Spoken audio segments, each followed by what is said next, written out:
Good morning everybody and welcome to the collection overview in 2025. On your screen right now you're seeing our table that was recently displayed at Reading Brick Festival in 2025, and I took this as an opportunity for this to be a showcase of the most up-to-date version of my Lego Zelda collection, all the custom sets that we've done here on the channel as well as all the official stuff that I've acquired. So today we're going to go through it all piece by piece in as much detail as I want, in a nice and chilled video that I imagine is getting a little bit long, and I'm going to show you all the play features, all the figures, and yeah, we're just going to talk through what has got to be one of the more larger Lego Zelda collections out there, at least when it comes to custom stuff that isn't a large scale. And I was really proud of the display we were able to put on at Reading and how many people we were able to show so many delightful play features like what you're seeing on your screen at this moment in time.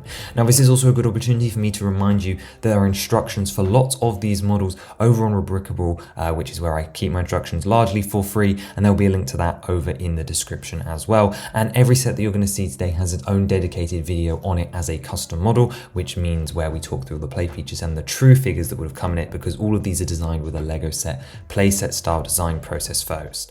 And yeah, there's a lot to get through, and I hope you're excited to see the full version. There is something new if you've seen this stuff before, and there's plenty to see if you've not come across any of it before. But yeah, we're going to cover official stuff, custom stuff I don't have any around for more, and I'll touch on a couple of future plans as well for next year. So I hope you enjoy this 2025 collection tour update. Enjoy! Okay, so as I sort of mentioned there, and as you saw, we're going to be showing you the entire Lego Zelda collection, and I have some of it lined up here, and of course we're going to start with the big stuff. Now, the reason we're doing this now is because it's getting quite large, and I want to basically show it off all in one place. So this is going to be the go-to comprehensive video of my custom Lego Zelda builds, at least the ones in real life for now. Let me grab the imprisoned out of the way as well. Okay, so the biggest one is in front of us, and this is the Champions Art. It is a Lego art style piece that recreates the scene from the end of the Champions Ballad DLC and the photo that is taken in that final memory.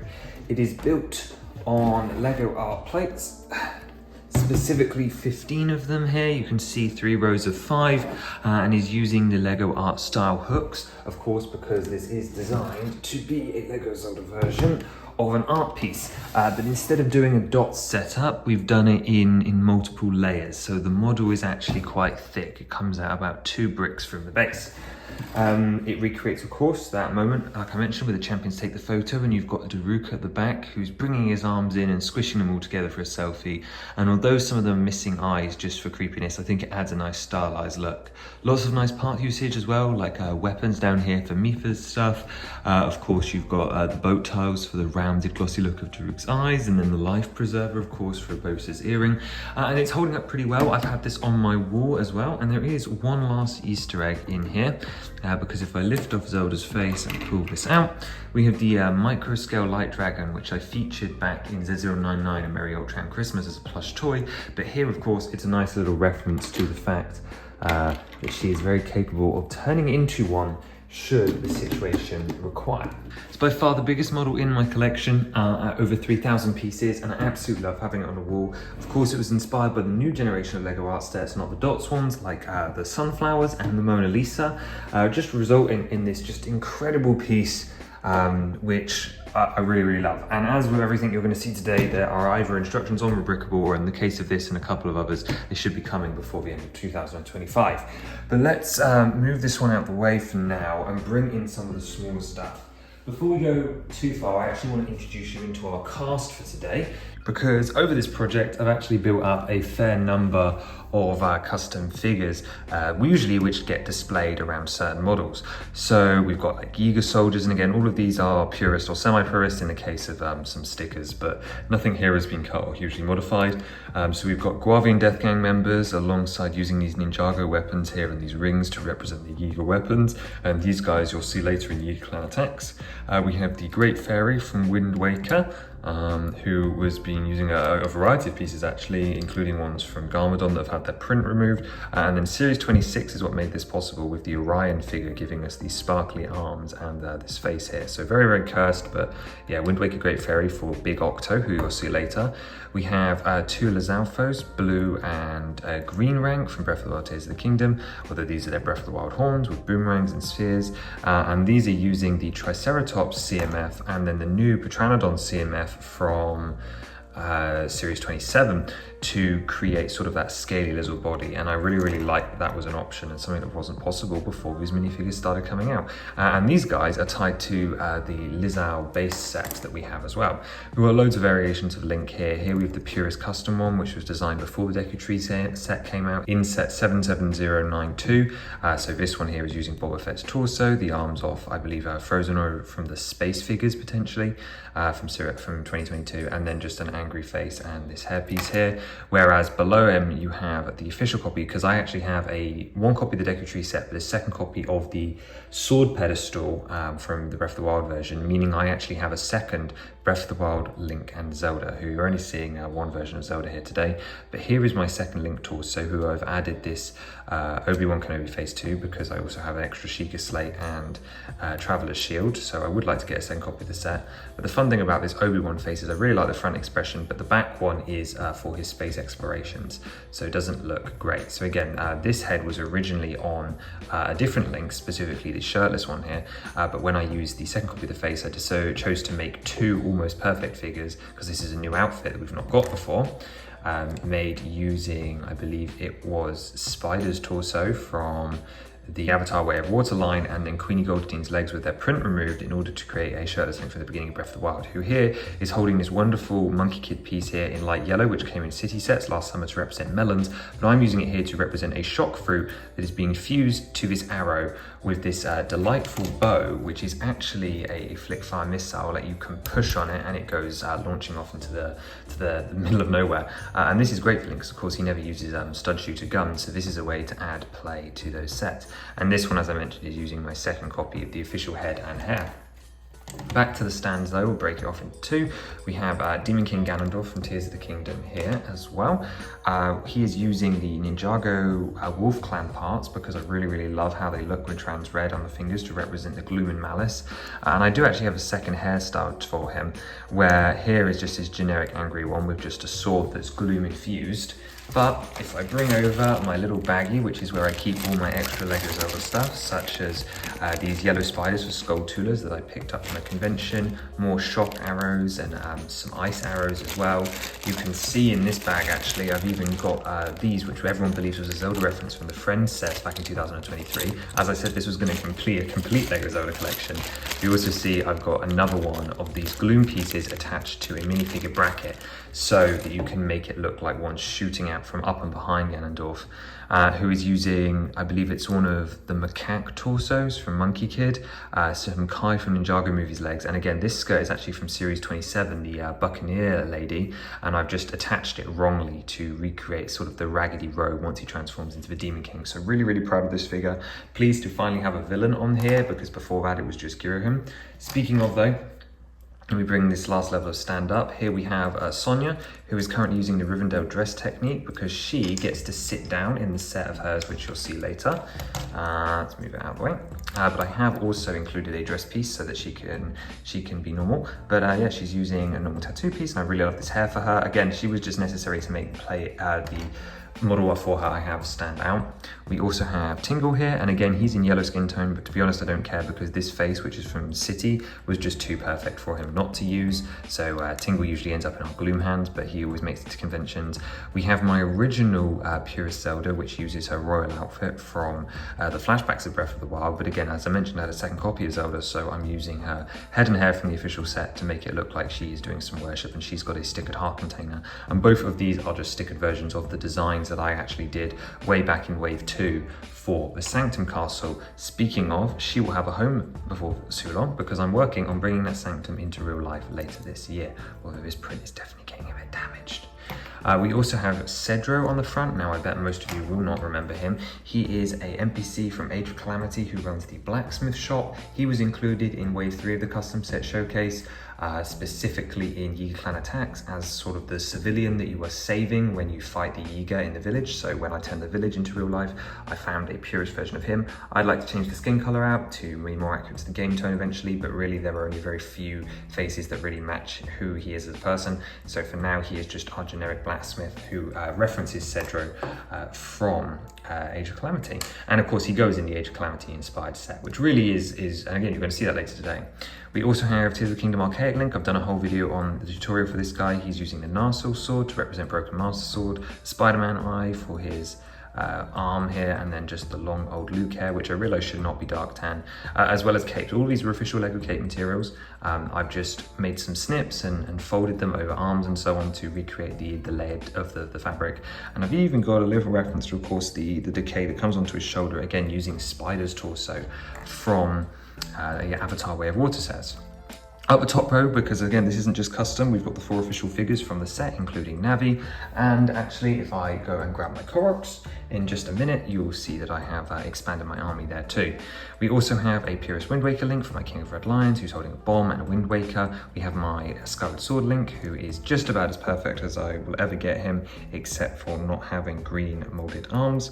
He's using a modified version of the Series 23 Elf's torso, but again, with partial print removal. My second copy of the Master Sword permanently lives with him, and this one elf earpiece, which is about the best you can get purist wise for him, and that only came in one 2020 Friends Advent calendar, which is why in my bag of extra Lego Zelda bits I have my purist link here, which is that elf, which I picked up a second copy of for dirt cheap as well. And then he's just got a satchel to represent the cross strap, and then these legs, which are now super common, but when they first came out they only came on Flynn Rider in the new and expensive 2023 Disney Castle, so I did indeed buy a £10 Flynn Rider minifigure just so that I could have better links for my Skyward Sword link. The third original figure that was done way back when these guys were still yellow skinned was our Girahim here. So he's about 6 years old, and again uses custom stickers for his legs and torso and face. However, previously, because the Karen hair has not come in white yet, we were using just a generic face print, but I recently got this off Pick-a-Brick, which is the piece that comes, I believe, on KB in the Skeleton cruise ship. And if you just angle it rightly over the eye face print, it's just ever so slightly better. Again, not perfect, looks a bit like a hood, and it's not quite streamlined enough, but it is another step towards my Purist Custom Girahim, and I'm very happy to finally have him in the collection. And these figures you're going to see scattered throughout the models, but I wanted to show off the full figure collection before we go too far. But let's show you some of the new models that I've added since the last time we did one of these.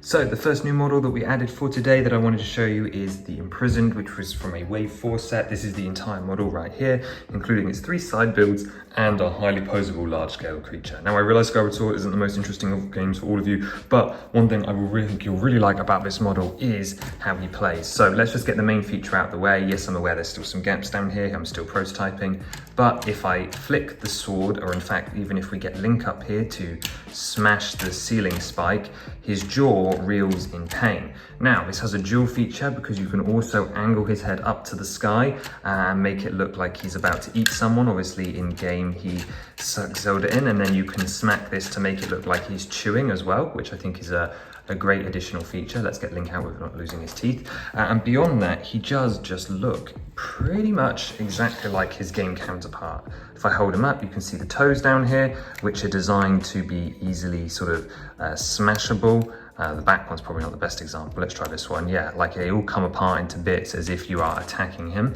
And of course we have arm posability, and more importantly perhaps, the arms are removable. Ignore the fact that broke off. As I said, I'm working on it. The arms are indeed removable so that you can have a phase 1 Imprisoned, which of course requires us dealing with this too. So I have this lovely vinyl piece which I had custom done for the Imprisoned. I did it myself, which of course is just like it was in the set, where I said that this part of the model would use vinyl, like some Lego models do, like the Monkey King mechs, in order to recreate details like this. But what you can do is remove the pins on the side, and again, parts of his face have come off. As I said, I'm reinforcing it. And suddenly, you now have a stage 1 Imprisoned, who have no arms and no legs, and he can't go climbing. Of course, to start with, you have to fight him with a sword, but we also have 3 side builds. Firstly, the heart plants here, which are, I've got some ferns and some bits of rubble, again representing the sealed grounds, and I like to place these and the other ones around the model to make it look like he's waddling his way up the spiral, and he's nice and strong too. You've also got some tendrils on the back as well. Let's leave him alone though, and just to prove that it's really reliable, look at it go. Then our second one, it ties into the third one, which is this bomb flower depot, the one that Groose finds. No Groose here today, but as usual, we can take a bomb and bring it over to our catapult here, which has 360 degrees spinning, and of course a little launching feature, as well as a place for you to put a figure. So let's say Tingle, and Tingle can come over here, just like so. We can place him on the ground, and I'm going to regret this, and we can launch a bomb at the imprisoned to make him roar in pain and then eventually explode. Yeah, we're gonna make a mess today, but this is the imprisoned, our first model to take a look at, straight from Skyward Sword and the newest edition. And I just really love the fact that I can pick him up, and that all those features that I dreamt up in the original version of this model actually do work, although you can tell that I've still got a little bit of troubleshooting to do, but we will get there. He can even go and wiggle along the floor. But let's keep things moving, we've got a lot of models to take a look at. Next up is a build that I think some of you may have seen before, well, at least one section of it, but we have a brand new base for Colgera, and I'm actually going to lift you up just for a second, just to show you what it's like from a slightly higher angle. This is your more normal viewing angle, where we have our Colgera model nicely posed on this cloud stand as if it is flying high above the Stormwind Arc. You can see this model is largely set up for convention appearances, because not only do we have the transparent rods, which do help you display Colgera normally, but we have the Tears of the Kingdom wing with the ability to pose a figure on him as if it is flying underneath in the boss battle. Now you'll also notice the wires here. This model is usually lit up like you saw on the convention. Hopefully I'm going to insert magical footage, but all is new here is that this giant base with all these cloud pieces to make him look like he's in the air and just provide a much more dynamic pose for our favorite Skyworm. Still got the 5 eyes and the teeth up here, and of course Colgera can be removed from stand. But before I show you the worm up close, which I do want to do, I just need to bring in something else, because there is one more addition to this model. This stand is able to be set up with this, so you can pose the Rito flying airships underneath to complete this scene, and I absolutely love how this looks. Once again, let's go off tripod and just show you around a little bit to really get an idea for how dynamic this model is. Again, I'm working in sort of a limited space today to film this, so I'm trying to make it look as good as I can. But this is a standalone model, which I plan to do separate instructions for, because this is from a separate set, Z069, the Aerocuda Assault. But as you would expect, we've got some bounce on the sails here. Not quite enough power to launch a figure, but still important that it's included. A steering wheel underneath, although it can't turn. Again, I want to give kids the idea that they can play with this model. The head has been faithfully recreated. It's on its own little transparent stand, and as I said, can be left completely separate or attached to complete the scene. And of course, you could have a figure or so hiding in here. And actually, I've just demonstrated the last feature of this model here. Each of the things can be, or the oars here, can be flicked up and down to simulate the idea that you're paddling through the sky. So a really wonderful addition to Colgera. Very, very happy with how it's turned out. And hopefully when the instructions go live for this one, it will rectify the issues people were having with displaying this beast. Let's just drag the wing over as well, as this is one of 2 Zono devices I have done now. This is of course from Ultraman Creativity Toolbox, which is another custom set we've done. And you can see here it recreates the wing device, which is great. I'm pleased that we have like the circle in the middle. You can pose figures.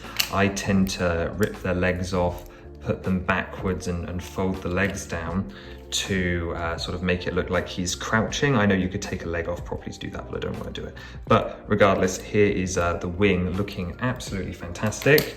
And here is the car, which is the other of the 2 Zono devices that we have built so far. Let's get a new link. I don't know if they'll fit, but let's give it a go. And you can just sort of rest his legs backwards on here. He's got a steering stick which comes forward to sort of allow him to hold on as if he's driving. And of course, this is just an amalgamation of wood panels. We've got big wheels using this Minecraft disc piece, small wheels, which are sort of more rough looking, but do the job. And if I take this off, we've got some lights here as well. Now, it wasn't supposed to break specifically there, but the idea is these wheels are easily removable and can just be attached back on to sort of add some more customizability, if not as much as in the Ultra and Creativity Toolbox. And the battery is on the back. Now, this can obviously roll around and so on, and it looks, I think, pretty good next to the wing, but that felt relevant to discuss. Let's say, as promised, continue looking at this boss though. So bear with me, camera. Let's detach Colgarrett. And the first thing I want to show you is, of course, the head. Look how many of the details we've managed to capture. Ignore the wires, as I said, it's lit up for convention. And underneath you even have the details of the weak spot. And you've got all three body segments and the tail. And of course, lots of bendability, and you can flap the wings and close the mandibles. And I did even do a photo where we took the mandible off and attached it to a stick to recreate a Colgarrett jaw scythe. This, though, is not the only one of the Tears of the Kingdom bosses that we have turned into Lego form. Obviously, we have Demon King Ganondorf as well. We are missing Queen Gibdo, but a new addition since last time is Marbled Goma here, who I'll show you up close when we lower the camera down. And even newer addition is Muktarok, although this here using the Dreams body, which was the intended part that I chose for it, however, not the part I designed for its head, which is why it looks slightly out of proportion. I did make the mistake of ordering this in black. I know this piece exists in lavender, so we will be redoing him at some point in the future. But yeah, I've stuck my custom stickers on this little guy. And then let's bring Marbled Goma up to the camera. Again, custom sticker on the eyeball. This thing's great. She looks amazing and like it's straight out of my drawing that I did way back in the day. So you've got this big central rocky pancake with some horns and rock pieces on it, and of course the eye for you to smack away at, which is on a jumper, although I won't be playing with that specific feature because I want to keep this custom sticker looking as amazing as it does there, which is amazing.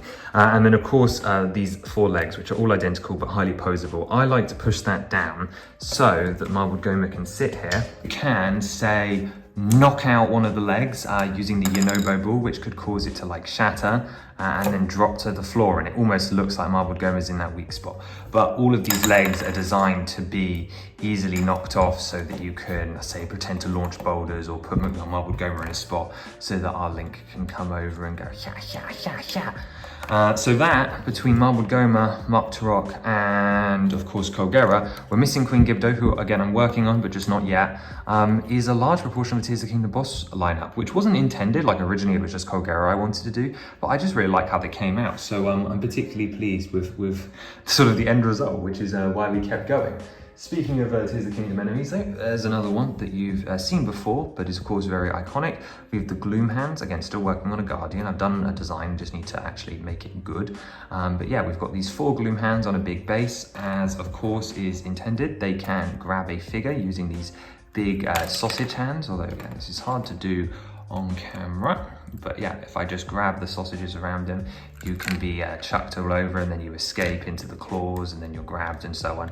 Terrifying experience. And again, the first model we looked at today, they make use of the Dreams Eye. But yeah, here they are using their hot dog hands. These are great. They're super scary, and I love how they look. And these guys were featured in Z0070, which was the Muktarok set, I believe, as well. So they can come over and sit with tiny little Guy, who I need to do the shark for, but I do like silly little Guy. But yeah, Lavender Dome coming for him.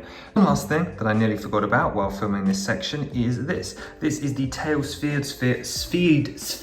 there that came in the Sonic set, specifically the Tails one in orange here.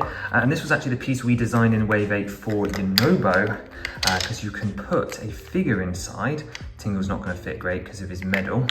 Figure inside like this, and then roll them at the enemy, which was a big play feature in the set that Marbled Goma came in. So you could imagine if I actually had the Speed Sphere launcher, you would like be able to basically chuck him at high speeds at that. And I'm hoping that that would be enough to knock these legs off, although we'll have to wait and see. Let's move on to some more new builds. And this one is an absolute classic. This is Yiga Clan Attacks, one of my personal favorite models that we've turned into real life, recreating Hylian Village. This is that one I mentioned with Kedra the Blacksmith from Age of Calamity. And this village is set up so it is under attack. We have the fountain here in the middle with its two-tier design. This has appeared in multiple custom sets. You've got your Triforce up top, and it adds to the whole negative space of the village. I've talked more about this model plenty of times before, but of course the village is under attack, so if I turn the knobs, up come our Guavian Death Gang Yiga, as if they're appearing out of nowhere, and they can start to cause havoc. So we can knock down this, separating the two buildings. I can lift this up, which sets this one on fire here, and Link can start running around as if to attack them. And of course these guys can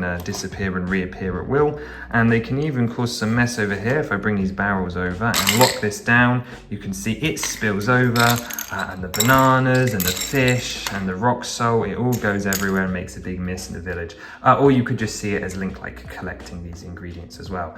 But my favorite part about these models is of course the fact that they are open back houses.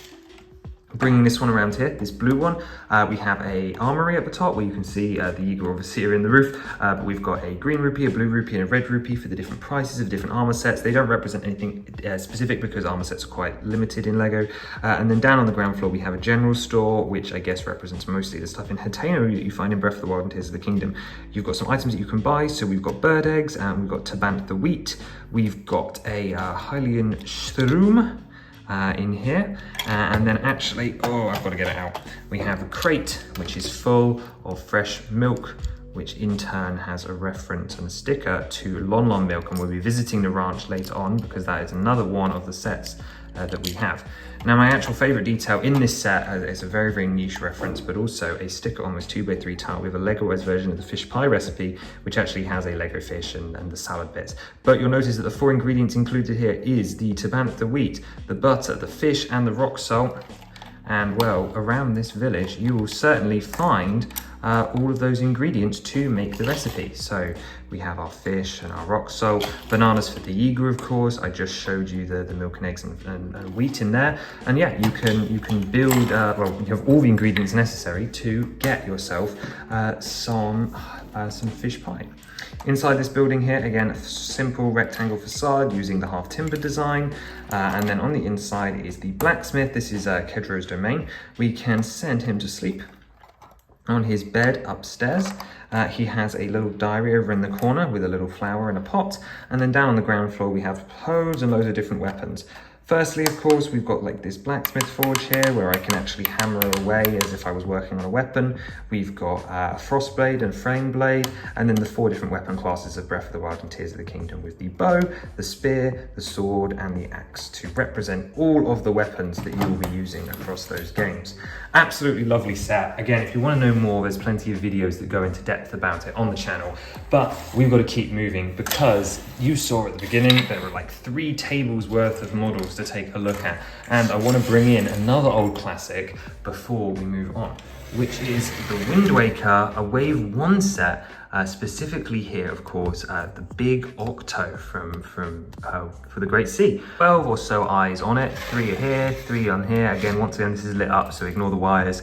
3 eyes here and 3 eyes here, all using the bigger Dream's Eye that were a pain to get hold of. But of course, this guy has his posable arms, which you can like whack around and so on, and his big mouth. And of course, everybody knows that it's the big eye that you need to hit. So give that a whack, it all explodes, and look who falls out. It is the Great Fairy from earlier. What a wonderful feature that we were able to include. And of course, it's just, I don't know, not the most iconic enemy in the world, but it just has a really unique shape and an imposing sculpture. And this is really easy to seal back up. You can see I missed it there because it detached fully. But if I give it a gentle pull down, I can easily just slamp it back up and it all goes. And of course, you could put a treasure chest in there, but currently our treasure chest is in another Wind Waker build that actually came in the same model. This is of course the warship, which can fire away at the King of Red Lions, who you'll see in a minute. So this has 360 spin. Unfortunately, it can't shoot, but it does have a secret, because if I pretend to hit it with a bomb, it explodes, and look, something popped open here, which of course is what unlocks the treasure chest full of rupees for Link to come and salvage after he defeats the warship. which of course he is doing here on the King of Red Lions. Again, the third part of this model, we're just missing the island from Great Sea Adventure. And here is our minifigure scale King of Red Lions, who we can put a link on here. We can take the sail off if we want to just have him sat there. And again, you've got neck and head posability, and I just really like how it looks. For this scale, he's absolutely fine. It was designed to just be a small, stable play model, not the most accurate thing in the world. So our King of Red Lions joins our Wind Waker setup as we go around to create just a lovely little scene from a different game that doesn't get as much love in the custom set showcase as it should. But here it is today, getting all the attention. And I really like how it looks. So yeah, Big Octo, the Warship, and the King of Red Lions are the other addition we have for this model. And welcome to Lon Lon Ranch, which I believe has been on one of these before, but I can't really remember. Obviously, it is based off the Wave 3 custom set that we did, and it's not fully complete. We're definitely missing some more accurate Epona, and some cows, and I'd like some cuckoos as well. But it is still a really nice, flexible playset. Now, the design with this one is that you could, in theory, turn it into a full circle as if it's the whole ranch. But the idea would be you'd buy 2 copies and use, say, the fence pieces to actually make this a complete setup. Now, since you guys last saw it last, there have been some pretty exciting changes, most notably here with the gate, where I've finally done the custom stickers for Ingo's face, for this is the adult version, and of course the Lon Lon Ranch on the bottom as well. So adding those stickers in there was a real treat. And then also here, if I drag it closer, you finally see we've got a yellow spider for the golden skull cooler. I know it's not gold, but it's the closest I can get in a purist way. We've got the hay for our horse here to come and nibble on, and of course very flexible. We've got the stone wall to jump as if we're escaping, and then of course 2 hurdles. And then the main central tower here, which is where the 3 or 2 play features are. And everything's very flexible. Again, if you want more details on how I actually designed it, there's a video for that. But we've got the tower here, which has a secret heart piece, of course, referencing that specific moment from the game where there is one in this tower. And then if I lift off the top, you've actually got the crawl space underneath, which again is another feature that's in game. Here, of course, is the milk, as you'd expect. And once again, I've used another 3 of these Lon Lon milk stickers. So this is where the milk's coming from, but of course this was the Ocarina one, so I guess maybe that could be a print because they're both Wave 3 sets. There's also some hay in there as well. So again, nice use of space there. It's not the only ranch-related thing we have though, because although it's from a different game, we have Telma's wagon from the Rallis escape section of Twilight Princess, which happens after the Lanayru Twilight Realm. Here we've got a brown horse pulling it, and I've been using the Bard. I need to do a Purist Telma yet, so maybe that's a future update.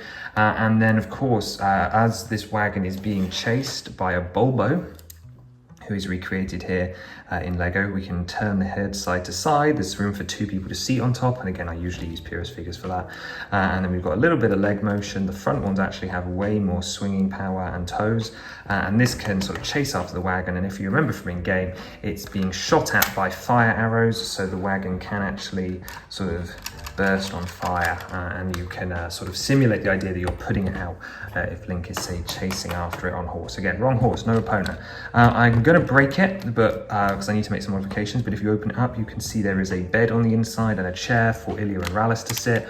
Once again, we've got no Purist Ilya and Rallis yet. I'm making some final modifications to make sure that this model looks and plays as good as it rolls along here without doing damage when you sort of take these tiles off the side. But I always like displaying this between the ranch and Yiga Clan attacks because they kind of feel like they go together to me and sort of expand this scene, even though they're from across games. Again, it's all just Zelda stuff that fits really well together. And then I'm really pleased with the Bulbo, although you can't see his eyes from head on. When you have them like this, I just think that looks absolutely great. And as I mentioned, of course, you can put 2 figures on the back. So here, let's put Cedro down, and he can be yeehaw-ing his way across on the Bulbo.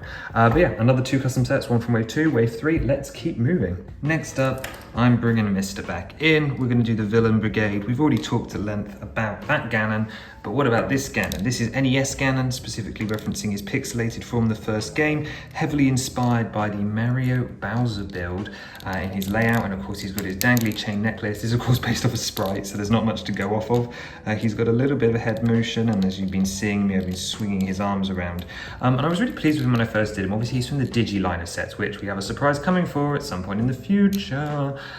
So he's all right for what he is, and I like being able to work with the teal and red color scheme, and of course, pay honor to the Digilink stuff. But he hasn't particularly aged very well as a design, which is why I chose to do this, which is the Echoes of Wisdom Ganon, or really the Link to the Past Ganon as well. And this was a design that I did for, well, the Echoes sets here, with using these lovely shoulder pads, and I really loved how it turned out. So he's one of my newest additions to the collection. You can see that I can twist his arms about. His elbow joints are a little bit fragile. I'm working on that, but he's got the big spear, and if I take his arm out of the way, you can see that we can sort of pose things around. Again, as I said, working on the elbows. But yeah, he's got his big fists, face, which doesn't move at all, but I love the fact that I was able to use this aqua piece underneath for his chin. The stickers are a little standing outy, but we've got the eyes, and then the gem on the forehead, and then of course his robes underneath as well. I just think that this is a complete upgrade when I put him next to this, and there's a fantastic Ganon to have in the lineup. And then of course we have one more who's been poking on screen. We have Calamity Ganon. We've really gone for Ganons. Again, most of these showed up within the last year, so it's been a very Ganon year. And this is the Calamity Ganon I designed for Wave 2, specifically for Castle Sanctum, a model that is in the works. It is a little messy because he has so many limbs, but you've got like the fire in his hand, which is a non-weight bearing one. We've got this leg down here, which is also a blaster gun, but also can hinge downwards. You've got two guardian legs around the back. And these are accurate, along with his big spider abdomen, which is a little small perhaps. We have a claw hand here, and then the big laser blade up top, and then this fire weapon, and then another footsie with a little bit of malice on the end. And I know the stickers aren't amazing, but I just like that he feels very Lego-y, he feels very cartoony to me. So pretty pleased with how that came out. I never thought I'd actually ever hold this guy in real life. It was one of those models that I thought, oh, it would be amazing to have. But I never thought I actually would. So I'm beyond stoked to finally have him. And I'm even more looking forward to hanging him up here and actually doing the dropping play feature with him when I buy the Sanctum, either early 2026 or later in 2025. We were talking about Digi stuff and bosses, so let's do a couple of small ones. Here we have our Digi Chew, which again is for more square than it should be, but is just from the same line as him. So the Digilink sets, which are supposed to take inspiration from Lego Mario, and here is the one with the Keys from the same set from Ganon Boss Battle, which was Z035, and this is very similar to the Swoop build, because again, it was taking inspiration from Lego Mario, and he's got a big Dream's Eye on here, and these three exist for a reason, because I am working on something Digi related. Couple more Breath of the Wild ones. We've got the Guardian Scout here, which has the wonderful little spinning feature, and he's got his little robot-y legs. And if we try this live and I rip off his spine, I can actually lower this down like so, and you can have the shrunken version as if he's ready to laser you, which I think is a lot of fun, that you can transition between the two models. So there's another one for us, and then he can extend right back up. We have a more accurate Chew. This is a Wind Waker Chew here done in green with this splat gear at the bottom and this wonderful silly little eyes here, which I think is just so adorable. I love him a lot. He's perfect. A very, very simple one to add to the enemy menagerie. If we head towards Ocarina, we have a Deku Scrub here. This is inspired by, well, we don't actually know for sure, but an image of a Deku Scrub that appeared to show up in the leak of the Deku Tree set, the official one that I tried to recreate here. And we also use in a custom set. He has a flick fire missile here. So in theory, I should be able to, these things always never work, but I can shoot it from behind and it goes pew, yeah, crazy. And you just got two eyes on there, but he came in Goma's layer. So did these three, which are my three Goma's Lava. You know what's coming next, right? Which of course were mostly designed for Wave 1 back when I did my Goma set, but is also, I needed to have them in real life for when set 70092 came out, the Deku Tree, so I could put these in my Ocarina of Time version. So here we have three Goma Lava, and of course that means we have Goma, who was my pride and joy and my addition to my Ocarina of Time deco tree. I really love how she turned out. Great, weird Lego interpretation. She's got the funny leg to stand on, the arms that can pose, free instructions available for this, and plenty of content on her when the deco tree came out as well. So she can sit here with her kids and the Ganon squad. Let's keep going. We have a Breath of the Wild Keese, again using that Dream's Eye, but again just a slightly different style of build. Another fun little addition. I like to put this one on the trees of Great Sky Island. We have a Purist Try, which is just the Wish piece from Disney's Wish, the movie, but it is the perfect mold for either Try or Makar, so he joins the collection. We have from Skyward Sword, the Beamos from Lanayru Mining Facility, where you can actually, oh, not there, you have a jumper stud so that you could like slice him down to size, which is a feature from game. And this one actually had a recent upgrade. Previously we were using the quarter round tiles for his elbow eyes here, but now we actually have the half round, which just came in Aqua, I believe, in March. So that was very, very exciting to finally, it's one of my wish list parts that I've been waiting for a long time. I have a list of parts that when they finally get recolored, it means I can do new models. There's one waiting for the rest of Great Skyland, there's one waiting for Queen Gibdo, although I might try and circumvent that. But in addition to this, we also have its past version. I've had this one for a while now. So this is the decayed version when before you hit Time Shift Stone in the Lanayru Mining Facility, where the Beamos is all decayed in the sand. And that is joined by, of course, a Time Shift Stone in a minecart for you to push around. And these were all side builds in the Ancient Machines Battle Pack from Wave 4. So I love those for a Skyward Sword rep. We were talking about the deco tree. I was going to save all this for the end, and when I show you my actual tree and my like official set up. But here are all my Koroks. So these are the 3 Koroks from the set, one here, and one here. But I've added an additional set. So we had the 2 spare ones and then another set that I brought, and of course Hestu as well. So we've got a backpack park from Tears of the Kingdom, various different flowers that they're all holding, and then the one with a target as if you've just sort of, yahaha, you found me him. And I'd love to have 900 one day, but yeah, that's the first piece of official stuff we're gonna take a look at today. I've already mentioned my spare pedestal, which is here in this bag. I really said I was showing you everything. So this is my spare bag 3 and 4 from a second copy of the deco tree. Here are my currently not displayed deco tree items, so you can see some extra birds for decoration, the deco sprout, the Skulltula. Usually these guys are out of display, but as I said, we're prepping for a convention, so those are in there. And here's a custom sticker piece I did of a Legoized version of a deco tree box, which was also featured in Z099 a Merry Ultran Christmas. And yeah, I put it on a sticker tile. I might do some more of these and give these away to people that recognize us at conventions if that ever happens. So if you see me in the future, you might be able to get yourself one of these, but no promises. I do always carry postcards though, which have some of our art on it. Let me sweep these guys out of the way then, and then we'll do some more. But yeah, I really like this. A medium-term edition was the Master Koga helmet that we did, which was of course done in the Star Wars bust helmet style. Here you can see, of course, base plaque name here. He's got his wiggly little antenna on the top, and then recreates the mask detail really, really nicely. This is a Let's Play one, so not too much to show you here, but we've got all the neck details, sort of the earrings here, and then of course, just the same around the other side and back. But yeah, it's done like the Star Wars busts, no hidden features or anything, but would look absolutely great on a shelf. I'm gonna get the AT-AT driver later this year, and hopefully I'll put the 2 next to each other just to see what that looks like. His instructions are now live. He was one of the newest additions that we made, and I'm just really, really pleased with how he looks and how he turned out. And I think he's a great addition to the collection as a random adult piece, but also just as the idea of what could Lego make this kind of thing work. We have another sculpture though. This guy has fallen over just recently. When this is our Skyward Sword Link model, and he is sort of the only model that I've done in real life that isn't a custom set. So all of these were designed as custom sets, like what if scenarios, whereas this guy here is just a mock. He was heavily inspired by the Brickster Breath of the Wild version of this. It uses a very similar core, although I did design it from scratch because he did not provide instructions, which is perfectly fine, he doesn't have to. But you can see we've got wrist rotation, we've got the arm which has the Master Sword in it. We'll bring that down to Sagide now. And then a wonderful head. People really like this one with the fire shield earrings, complete posability. Again, right now he's not got leg posability because for conventions I stick a transparent rod up the back of him just to make sure that throughout the day he doesn't fall over, which is why his leg posing looks a little bit weird. But I might be able to kick his knees into shape like so. And we push his arm back as well. And yeah, he's got the iron shield, and then I put a load of these because I kept collecting these. I've only just recently had to use 2 on the imprisoned base, but these are the heart stem flowers from Skyward Sword. So he has been a lot of fun and a really popular one to add with another buildable character in the form of Monk Maz Kosha.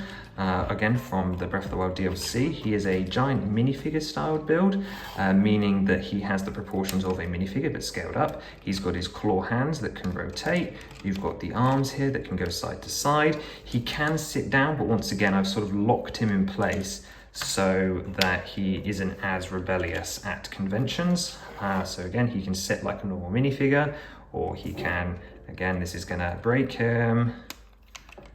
He can stand again, but again, I locked him in place using these brackets here to make sure that he doesn't misbehave, because he is a common misbehavior at conventions.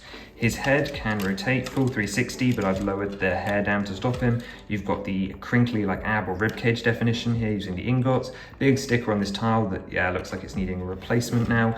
And I've even got the dangly bits on the hat, which is nice here. And then around the back, you've got all this hair for him.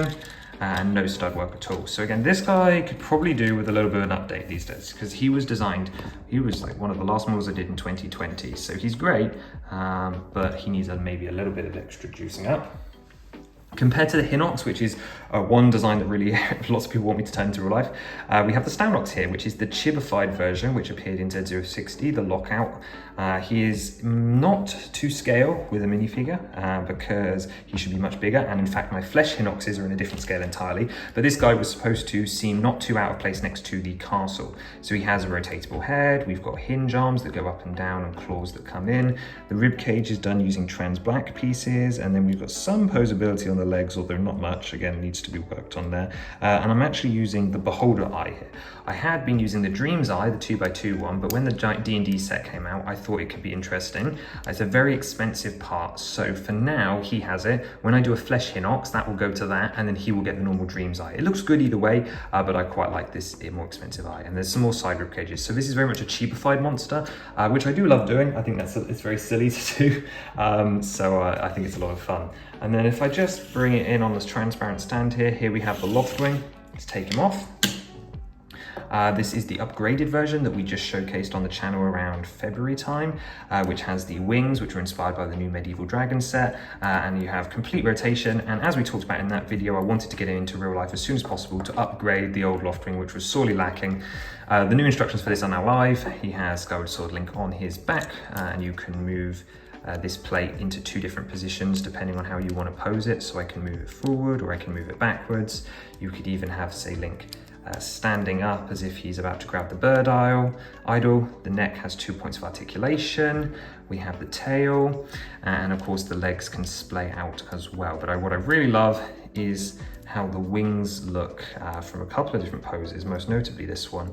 There is some movement to the feathers, but I've tried to position them so they look as good, and it's just a complete upgrade compared to what we had before, and I really love it. So that is great. Another fine addition to the collection, not just because I'm a Skyward Sword lover, but because this is a super important iconography for the Zelda series, and that is most of the mid-size build. So I'm going to turn around and we're going to do this live, and I'm going to grab something else. Okay, here we have a mess, but they're big, so I'm going to clear out some space for our Hyrule bouquet. It seems to keep going, doesn't it? But that's because we have so many at this point. Here's the Silent Princess, designed in the Lego Botanicals style. We've got a bud, and then of course the main flower, which is built using this 2-layer technique to get the 5 petals around.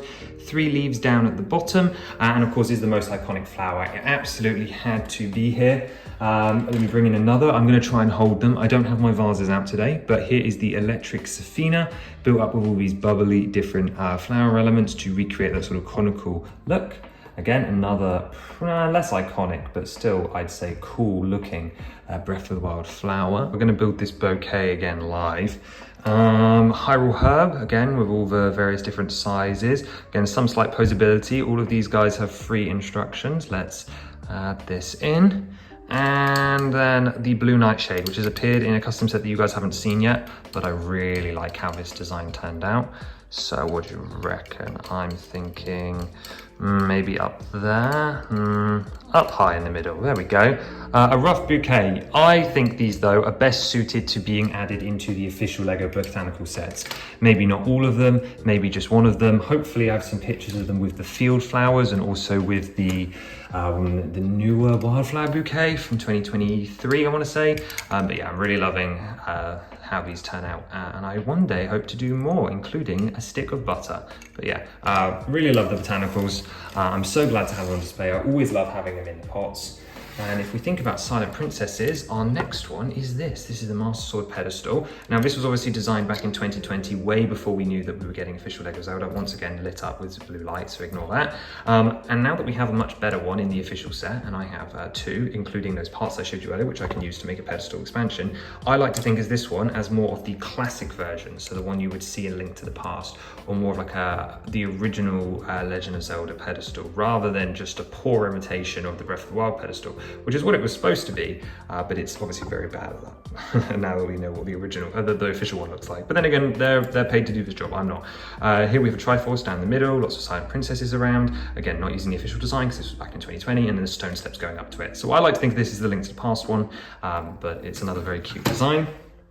If we're thinking on the same theme, here we have Sonia's gazebo, so the Zonai gazebo from our battle pack, Z085, but also just a really cool design, I think, with this hexagonal roof here and this little spire on it, and then try and represent some of the carvings around the top. And of course, plenty of space in the middle because this is the scene where Sonia, Sonia, Zelda and Raru have their picnic, which was the polybag of Wave 8, and also something I absolutely had to have in real life, is the picnic table here. So I don't want to tilt this towards the camera, but we have apples and golden apples that they've harvested, of course, ingredients from Breath of the Wild, but also super important. We have the soup that Zelda drops and then Sonia does rewind of, and we were really lucky that this part came here in the Ninjago movie set, so we actually had something that vaguely looks like the pattern that we see in game. So this is all based off that memory here, and it's very loose on its stand. I need to do something about that, really.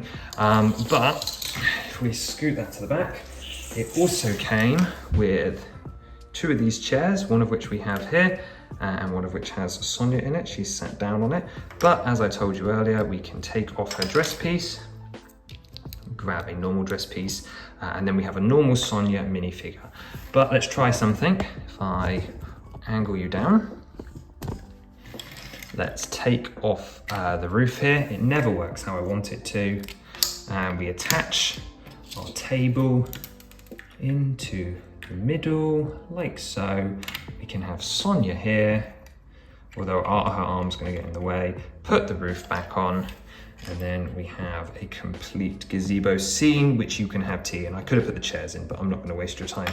But yeah, two sets that combined in the showcase, two sets that I can combine in real life. And it's super cute. I love how this looks, and it was just one that I felt was super easy to have in real life. So let's move that to the side, and I'm gonna grab the last batch. So I've got some bits that should have fit in elsewhere, but here they are, never mind. Great Sky Island has been around for a long time now. I absolutely love this building. One day I would like to do the proper temple. Again, I'm waiting on a part recolor for that, but it is an island that is floating in the sky on these blocky shapes here. We've got an angle down the middle, as well as the start of a bridge with the egg lamps here, a big glowy orange tree with some roots around it, a campfire, and a bit of a ruined Zonai building. And if I grab our Link, of course, we have the ability for him to stare off into the great unknown before he jumps down, and a space for Raru, who we don't have, to sit and be reflective on his kingdom. But I love how it looks. I love the color scheme of the Great Sky Islands. We've got some roots coming out the bottom. We've got some simple clouds around the base. Again, very playsetty, as was the goal, but an island that I'm super fond of nonetheless. Spiritually, we have three builds here. These are all from the Wave 4 Temple of Time D2C, which was suggested that these interiors might make for good IRL models. We have the Master Sword pedestal from Ocarina, probably one I didn't need to do, but we've just got a little hilt build in here. And then the stepped up design, and this is again the one that you could insert into your Temple of Time. The goddess statue, which also featured in the Breath of the Wild version of that model, but also in Freeing Nature 061 with the praying hands together, simple back, and then the face. Again, nice simple design, really like this one. And then we have the Gossip Stone from Ocarina, where if I take young Link, you can crawl on in, well, not with your hat on, but with your head, you can stick your head inside and get a vision, a hint about what you need to do next. So I like that this is vaguely recognizable as the Sheikah symbol. I've got some angling on there, and then just a hole around the back. Shame it's not really big enough, but it is what it is. It's already way oversized. But yeah, 3 builds from the Temple of Time there.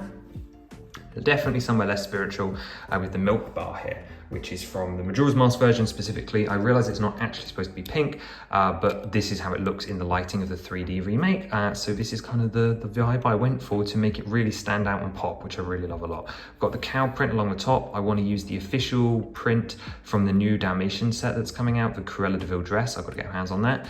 We also have this piece here, which is a sticker for Chateau Romani, the more expensive milk, and I added that the other day. A little space behind the bar, not very much to fit someone that is going to operate it, and then you've got 3 seats for figures around, and then they will slide off very easily, but you can imagine them sitting there and ordering from these wonderful shelves using this snot technique to represent tiles, and you've got all different types. Those should probably have milk stickers on them too, but it's fine as it is.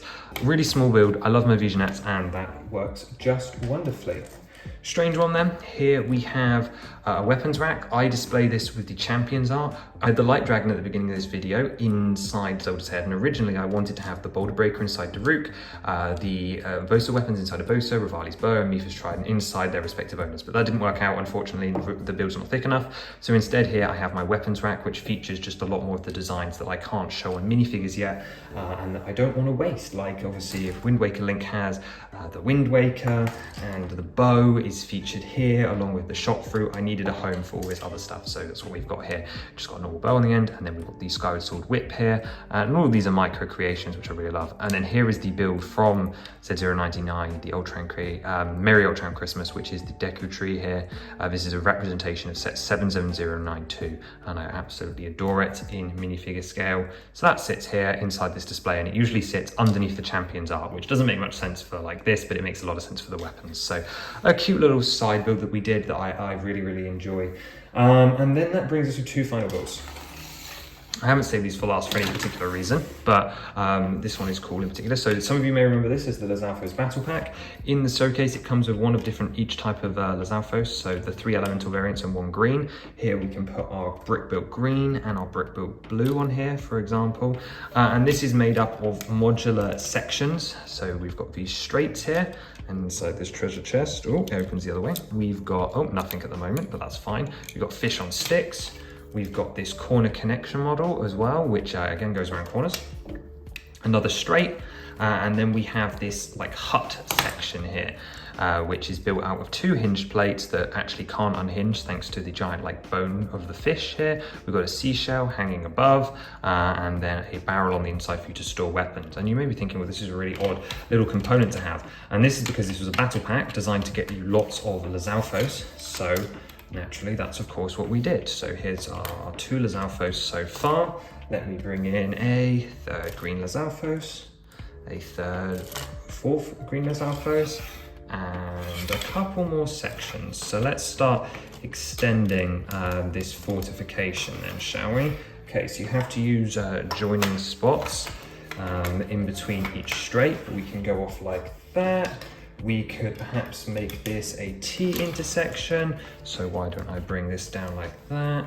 And we can stick another attachment on here. And of course, if you got more of the set, you would get more of these. So here's another 3 copies of the set. And what I can do is I can just insert the connection hole. It's gonna break on me because of course it is, and wrap that up to create, oh, there we go, a full in the round Lizalfos hut like you see in Breath of the Wild, and you can actually fight and go around in there. And of course you compose your 4 figures here. So while I had 1 copy of this before, it was a big deal for me to go out and purchase the parts for a couple of extra bridges and then the extra house in round to really showcase what this battle pack can do. And it's one of the most explosive features at any convention I'm at, because it never likes to stay in one piece because you're constantly attaching and rearranging different components. But yeah, really love that battle pack, glad to finally have it. Another battle pack which has actually had instructions for a long time but hasn't been brought into real life is the Bokoblin one. Shove this out of the way. which is represented here. Ignore big guy on the top. He is purely here for conventions, just to show people that this would indeed be inhabited and that it's not just like a post-apocalyptic like thing. So he's completely out of scale, but I'm quite proud of him considering I only use things from my spare build, like from my spares tub. And yeah, he looks jank, but it's whatever, like it doesn't matter to me. But what really does matter is the actual encampment. And let's take it off its base, because I just whipped this quick little base up to showcase what it would look like in a scenario, because it feels, obviously this is great for play, right? It's all this disjointed modules, but it is very disjointed. So I wanted to have a base to display it on so that people understood what I was getting at. We have the same chest as in the Zalfos. This one's actually got stuff in it. We've got a rock here, probably to represent like a diamond or something, or amber, I think. Bokoblin horn, don't know why they're holding one of those in a chest. A bone, and then a ruby as well. So thinking of the Great Plateaus, Talus there. We've got this little wall section, which again, if this is massable like I say it is, then you buy multiples of them and then you could build a proper little defensive fortification around, which would be pretty sweet. Let's just attach that back on there. We got a little campfire with the turkey underneath and the wands building up the fire, and then the bone spit. So again, another accurate detail from Breath of the Wild. And that can go on there. And then we've got the watchtower, and I'm going to remove Big Ugly up here. Of course, his foot stays behind, which you have a ladder up to. You've got all kinds of wooden supports underneath and a barrel underneath, which is where the sword and bow that this guy holds would usually be as well. But again, we don't want things that can move too much for conventions. So let's take this, and I can believe I just slide it down there and then rotate it slightly, and magic, just like that. In Pythagoras, we have this nice little